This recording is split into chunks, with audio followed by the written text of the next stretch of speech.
find it's best to start in the middle. Start in the middle, kind of wander around. Right, little flashbacks. Find your way through. You know, do what you like. Keep it really interesting. Keep the audience really in there.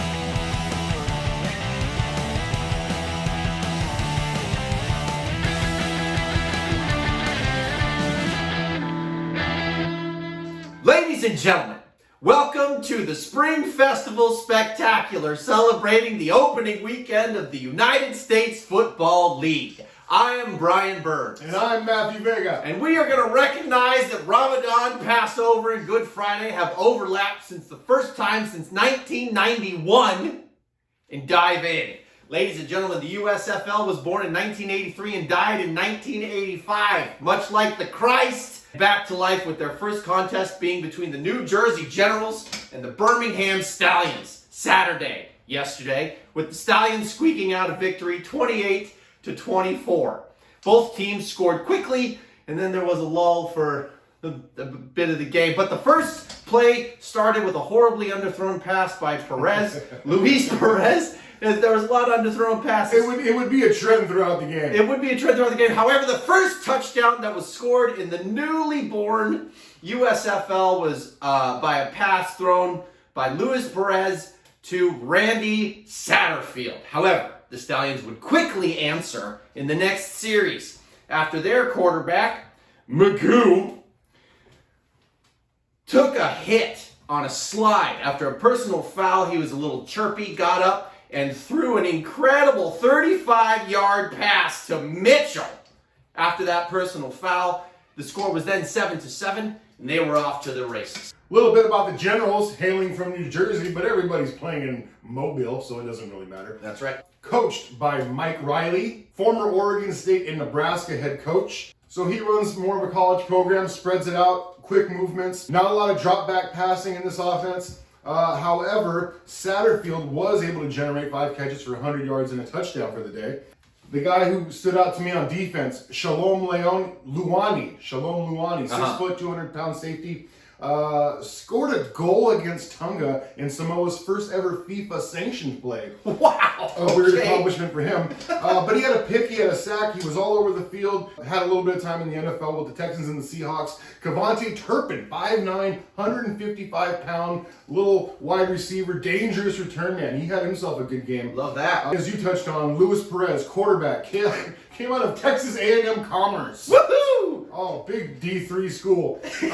But 7-on-7. For as underthrown as a lot of his passes were, and as much as he looks like a kid I coached at Saddleback in Santa Ana, he had a decent game. He didn't throw any picks, had a couple touchdowns, couple 100 yards, moved the offense. Everybody seemed to get more comfortable as they went along. That's fantastic. I do have, although he wasn't my guy, I do think I have a little piece of my heart for him because he was a Rams hopeful a little while ago. Was he? He was actually, interesting enough. Let's hear about the Stallions, the Birmingham Stallions. Now, this is in essence the home team for the USFL because all the games are played in Birmingham. It's kind of like a bubble league. Everybody plays in this one city, and then they travel to Canton for the championship. They play right there by the Football Hall of Fame. You remember that? I remember the hey, we're going to Canton. We're going to Canton. We're going to Canton. That's something we're going to look forward to. But the Stallions, coached by Skip Holtz, perhaps the most notable here is the quarterback platooning between Alex Magoo and Jamar Smith. Now Magoo got the start, but ended up having he played well. He played well. Magoo got the start, but ended up having to leave the game early due to an injury. I'm not sure if it was the ankle injury that he sustained earlier. I think it was. He was limping on the side. Okay, limping on confirmation, but it looked to be. All right, Jamar Smith came in, and with the score tied in the final seconds of the fourth quarter, threw the game-winning touchdown to leave the Stallions victorious in the USFL debut. How about that? So that was yesterday. We're looking to the future. The USFL has risen.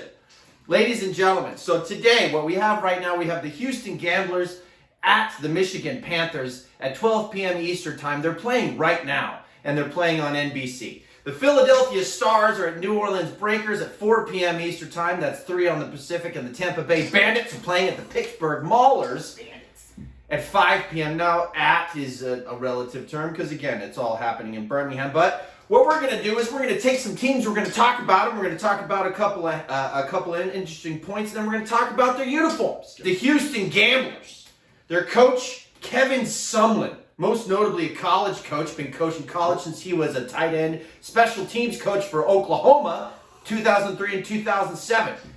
Got a little piece of my heart, seeing as I was starting special teams. Goddamn right. Goddamn right, from 1994 to 1998. No one flew down the field and occupied a blocker better than this guy right That's here. right, Charlie Hustle. That transition from the PAT to the kickoff, nobody made it to the 20-yard line faster. Hopefully they remember him in Houston, where he did a little college stint. He can bring that Houston hype train back to life with the Rockets and the Astros and the Texans. I mean, my God, what is Houston doing with their mascots? Dude. Can they do something? NASA. The Texans? They're in Texas. Anyway. Not a lot of imagination there. Not a lot of imagination there. So there's the Houston Gamblers, and they're playing the Michigan Panthers. And the Michigan Panthers, I'm very happy I got them in the draft. And here's why. Tell me. Jeff Fisher is their coach. And if you remember Jeff Fisher, I believe, is the rock upon which this church will be built. He's a Super Bowl caliber coach in the NFL who spent 17 years with the Oilers-Titans franchise, where he lost to the Rams in Super Bowl 34, only to then end his NFL coaching career with the Rams from 2012 to 2016. If you can't beat him, join him. If you can't beat them, join them. And gosh dang it, the Michigan Panthers, I am excited about them simply because they're from Michigan. There's a handful of cities that I really dig because the culture is special. In Michigan, Detroit, that is a special town. So I'm going to hand it over to you to talk about the Philadelphia Stars at the New Orleans Breakers happening at 1 p.m. Ooh. Pacific time on USA. The Stars and the Breakers. Let's start with Nolans. No. As you can see, that seems to be my favorite team so far, just based on uniforms. Because I like this shirt and tie combo. Head coach, Dashing. Larry Fedora. Fedora. Head coach of Southern Miss in North Carolina, another college coach coming up to do this. And it's a developmental league, so you're going to expect a lot of that. Kyle Sloter is slated to be QB number 1. Sloter spent time with the Vikings, with a couple other squads as well in the NFL. He's a scrambler with elite speed, not a huge arm. Again, you're going to see a lot of movement. You'll probably see a lot of RPO plays, and he's going to run it that way. Wide receivers Johnny Dixon out of Ohio State and Taywan Taylor, who was a 3rd-round draft pick by the Titans. A lot of NFL experience. Taylor and Dixon specifically, very good route runners. Not the top-end speed you want, but again, that's the offense they're going to have. It seems a lot of crisp routes, a lot of short to intermediate routes. I did see a name that sparked my interest in defensive tackle, Chris Okoye, son of the Nigerian Nightmare. Christian Okoye, standing at 6'6", 290 pounds.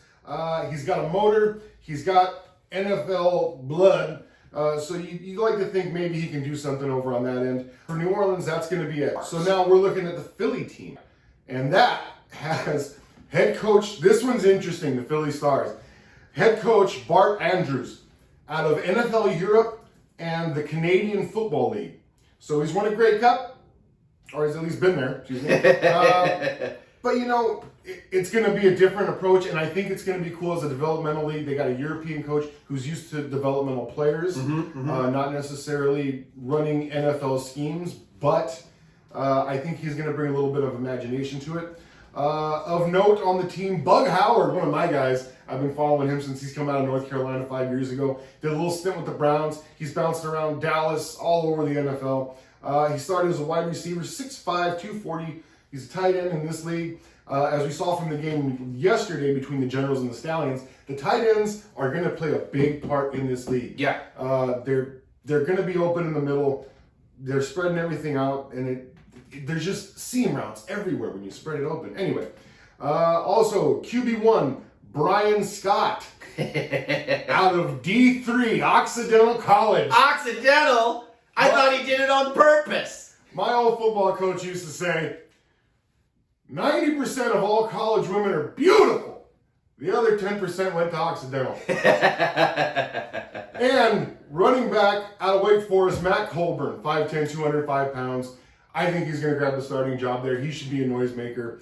He's going to move the ball well. And they got 3 cornerbacks, Ahmad Dixon, Brad Sylvie, and Channing Stribling, all with NFL experience. So I think their defense is going to be pretty solid going into their first game today. Very nice. And then later in the evening, we've got the Tampa Bay Bandits at the Pittsburgh Maulers.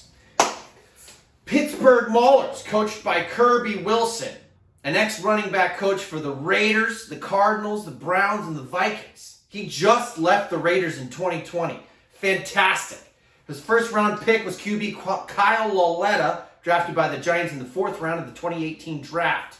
Wilson's philosophy and attitude will resemble the city that it represents. He's a running back coach. Yeah. Baby wants to ground and pound. Take it 2 to 3 yards at a time. And they're going to run the ball and emphasize physicality at the line of scrimmage with former Big Ten tailbacks Garrett Groshek from Wisconsin and Madre London from Michigan State. Big Mama London. That's right.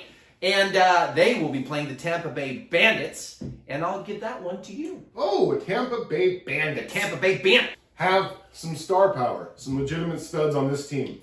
Jordan Ta'amu out of Ole Miss. He was an XFL standout. All right. Didn't quite cut it in the NFL. 6'3", 221. Big, athletic quarterback. He should be able to run whatever coach Todd Haley throws at him. Had a great run in KC. Had a great run in Pittsburgh. Came to Cleveland.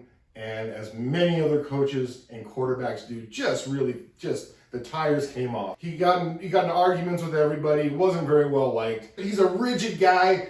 It's going to be interesting to see how he does with these other developing kids. Right. I might not have the patience. And he's expecting NFL execution. Yeah. He's not going to quite get it. But his options are limited. He's going to do everything he can here. Also, out of UConn comes Obi Melifonwu, who was one of my favorites. 6'4", 225-pound safety. He's bounced around the league for years. His little brother is a corner for the Lions right now. Okay, cool. Second-round draft pick. Won a Super Bowl with the Pats. I think Todd Haley saw him and said, yep, I need that guy. He can move him down to linebacker. He's fast as shit, and he can hit. All right. Also coming in, out of BYU, Corbin Kaufusi. Offensive tackle. Stands at 6'9", 330 pounds, and other measurements as well. He's just huge. I don't know what, I want to look at him on the field. I want to see this Look at him. I want to see him on the field. I'm curious where they got the uniform. That's right. All right, and so that's what we got for them. Should be an interesting game. I'm really excited about today's games. Ladies and gentlemen, my name is Brian Burns. And I'm Matthew Vega. Please join us as often as possible to talk about the USFL and also stuff that's going on in the NFL and maybe a little bit of alternative sports as well.